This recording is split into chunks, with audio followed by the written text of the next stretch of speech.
여러분, 만약 내 소중한 딸이 혹은 평생을 약속한 아내가 어느 날 갑자기 낯선 나라의 노예로 끌려가야 한다면 어떠시겠습니까? 그것도 국가의 이름으로 말이죠. 700년 전 고려에서는 딸을 낳으면 축복 대신 부모의 통곡이 먼저 터져나왔습니다. 당시 예쁘다는 칭찬은 곧 가족과의 영원한 이별을 의미하는 사형 선고나 다름없었기 때문입니다. 전쟁에서 패배한 나라가 짊어져야 했던 가장 비인도적이고 잔인한 대가 공려.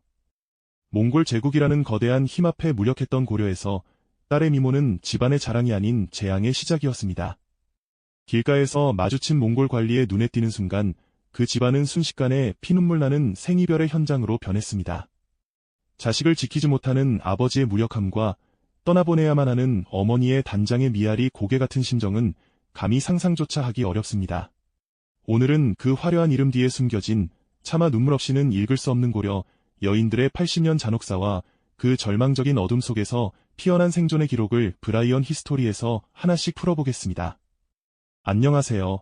브라이언 히스토리입니다. 우리 역사에서 가장 가슴 아픈 장면을 하나만 꼽으라면 단연 원나라 간섭기의 공려 이야기일 것입니다. 몽골의 침략 이후 약 80년 동안 공식적으로 기록된 수치로만 2,000명이 넘는 꽃다운 여인들이 먼 타국으로 끌려갔습니다. 하지만 기록되지 않은 민간의 약탈까지 합치면 그 수는 가늠조차 하기 어렵죠. 원나라는 무려 50회가 넘는 공식적인 요구를 통해 고려의 여인들을 인격체가 아닌 국가 간의 곡물로 취급하며 강제로 징발해갔습니다. 왜 고려는 나라의 미래인 그녀들을 지키지 못하고 속수무책으로 포기해야만 했을까요? 그리고 남겨진 가족들은 피눈물을 흘리며 그녀들을 지키기 위해 어떤 눈물겨운 사투를 벌였을까요? 단순히 슬픈 과거를 넘어 거대한 제국에 맞서 사랑하는 이들을 끝까지 지키려 했던 민초들의 절박한 몸부림은 오늘날 우리에게도 묵직한 울림과 깊은 슬픔을 전해줍니다. 오늘 이 시간에는 화려한 고려의 이면에 숨겨진 가장 어둡고도 치열했던 여인들의 생존 기록을 함께 나누고자 합니다. 당시 원나라는 고려에 끊임없이 여인들을 요구했습니다. 이를 위해 결혼도감이라는 이름조차 기괴한 관청이 설치되었죠. 말이 좋아 결혼이지 사실상 강제 징집이었습니다. 공려 선발이 시작되면 온 나라는 초상집 분위기가 되었습니다. 관리가 집집마다 들이닥쳐 딸의 얼굴을 확인했고 조금이라도 용모가 뛰어나면 그 즉시 명단에 올랐습니다. 부모들은 내 딸만은 보낼 수 없다며 필사적으로 저항했습니다. 딸의 머리카락을 가위로 뭉텅 자르고 고운 얼굴에 일부러 흉측한 상처를 내거나 독한 약을 발라 피부를 망가뜨리기도 했습니다. 심지어 멀쩡한 딸을 절로 본의 머리를 깎이고 비구니로 만들거나 쇠사슬로 몸을 묶어 벽장에 숨기는 일도 허다했습니다. 예쁜 것이 죄가 되어 금쪽 같은 자식의 얼굴을 부모가 직접 망가뜨려야 했던 그 참혹한 심정은 오죽했을까요? 이는 단순한 행정 절차가 아니라 한 가정의 세계가 송두리째 무너져 내리는 국가적 재난이자 차마 말로 다 할 수 없는 인권 유린의 현장이었습니다. 그런데 여러분, 이 공려 선발을 피하기 위해 오늘날까지 남아있는 우리만의 독특한 풍습이 생겨났다는 사실을 알고 계신가요? 바로 조혼입니다.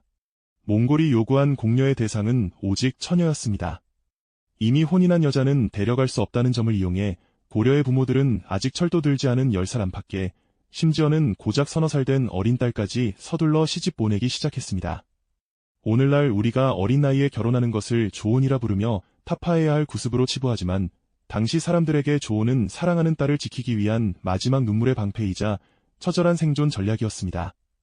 오죽하면 딸을 낳자마자 사윗감을 찾아 나서는 것이 부모의 가장 큰 숙제가 되었을까요?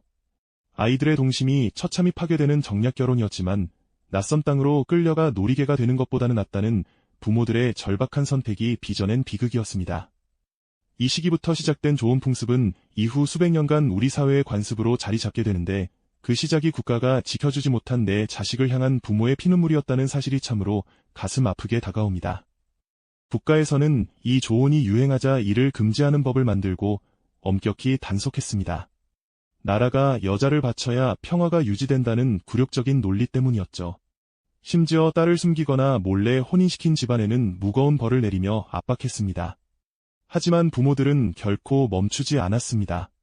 밤을 새워 몰래 정혼자를 찾고 정식 혼례도 치르기 전에 합방을 시키는 일까지 벌어졌습니다. 아이가 채 10살도 되기 전에 남의 집으로 보내야 했던 그 부모의 마음은 어땠을까요?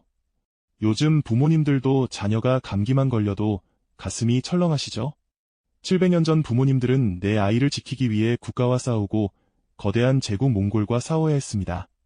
하지만 이런 필사적인 저항과 눈물겨운 노력에도 불구하고 결국 수많은 여인이 가족의 손을 놓치고 차가운 압록강을 건너야만 했습니다.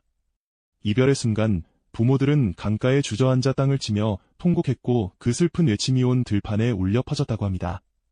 그들이 떠나는 길은 말 그대로 피눈물로 채워진 통곡의 바다와 같았습니다. 이제 공녀들이 걸어야 했던 이 천리 길을 따라가 보겠습니다. 고려의 수도 개경을 떠나 원나라의 대도인 지금의 베이징까지 가는 약 800km의 길은 그야말로 죽음의 행군이었습니다. 제대로 된 신발도 없이 거친 황토길과 험한 산맥을 넘어야 했고 뼈를 깎는 추위와 배고픔은 늘 그녀들을 괴롭혔습니다. 무엇보다 사랑하는 가족과 영영 이별한다는 심리적 고통은 육체적 고통보다 훨씬 컸을 것입니다. 특히 국경인 압록강을 건너기 직전 여인들은 강물에 비친 자신의 초라한 얼굴을 보며 마지막으로 고국의 하늘을 우러러 통곡했다고 전해집니다. 당시 기록에 따르면 공녀들이 떠날 때 길가에 모인 백성들이 흘린 눈물이 강물을 이룰 정도였으며 그 울음소리가 천지를 진동케 했다고 하니 그 슬픔의 무게가 얼마나 무거웠을지 짐작조차 되지 않습니다. 이 길은 단순한 이동이 아니라 인간으로서의 존엄성을 내려놓고 곡물이라는 이름의 물건이 되어가는 비극적인 낙인이 찍히는 과정이었습니다. 원나라에 도착한 그녀들을 기다리고 있었던 것은 인간으로서의 대우가 아닌 등급 매기기였습니다. 마치 시장의 물건처럼 신체 조건을 꼼꼼히 확인받고 그 가치에 따라 등급이 결정되었습니다. 피부색, 머릿결, 심지어는 걸음걸이 하나하나가 평가의 대상이 되었고 이 과정에서 여인들이 느꼈을 수치심과 모멸감은 이루 말할 수 없었습니다. 가장 운이 좋은 소수는 황궁의 궁녀가 되어 황제의 가까이에서 머물 수 있었지만 대다수는 몽골 귀족의 첩이나 환관들의 수발을 드는 하녀로 비참하게 팔려갔습니다. 언어도 통하지 않는 낯선 땅, 영하의 추위가 몰아치는 북방의 대지에서 그녀들은 밤마다 고향의 부모님을 생각하며 눈물로 베갯니들 적셨을 것입니다. 하지만 이 비극적인 상황 속에서도 고려 여인들은 특유의 강인함과 총명함으로 생존의 길을 찾기 시작했습니다. 몽골인들은 점차 고려 여인들의 섬세한 솜씨와 단아한 기품에 매료되었고 그 기나긴 어둠의 터널을 뚫고 기적처럼 대제국 몽골을 발 아래 둔 여인이 등장합니다. 바로 공녀라는 비천한 신분에서 시작해 대원제국의 제1왕후 자리까지 오른 입지전적인 인물, 기왕후입니다. 기왕후는 공녀로 끌려가 황후의 자리까지 오른 입지전적인 인물입니다. 그녀의 등장은 원나라 내부에 엄청난 변화를 가져왔습니다. 당시 원나라 상류층 사이에서는 고려의 옷을 입고 고려의 음식을 먹으며 고려의 풍습을 따르는 것이 유행했는데 이를 고려양이라고 부릅니다. 지금의 한류 열풍과 비슷하다고 볼 수 있죠. 하지만 여러분, 이 화려한 문화 전파의 이면에는 고향을 그리워하며 눈물로 고려 음식을 만들고 고려 옷을 지어 입었던 공녀들의 사무친 한이 서려 있었다는 사실을 잊어서는 안 됩니다. 낯선 땅에서 살아남기 위해 고집했던 그들의 생활 방식이 의도치 않게 대제국의 유행이 된 셈인데 이는 가장 낮은 곳에 있던 이들이 문화라는 보이지 않는 힘으로 거대한 제국을 서서히 정복해 나간 서글픈 승리의 기록이기도 합니다. 그들이 지켜낸 고려의 맛과 뭐든 단순한 유행을 넘어 고국에 대한 마지막 자부심이자 생존을 위한 처절한 몸부림이었습니다. 우리가 흔히 먹는 상추쌈도 사실 이 시기 공녀들에 의해 원나라에 전파된 음식 중 하나입니다. 원나라 시인인 양윤부는 고려 여인들이 정원에 상추를 심어 밥을 싸먹으며 고향에 대한 그리움을 달래는 모습을 보고 시를 남기기도 했습니다. 해동 여인들이 상추에 밥을 싸먹으니 고국 생각이 절로 나는구나 라는 구절을 보면 타국에서 느끼는 향수병이 얼마나 깊었는지 느껴집니다. 당시 몽골인들은 주로 육식을 즐겼기에 채소에 밥을 싸먹는 고려의 식문화는 매우 생소하면서도 신선한 충격을 주었습니다.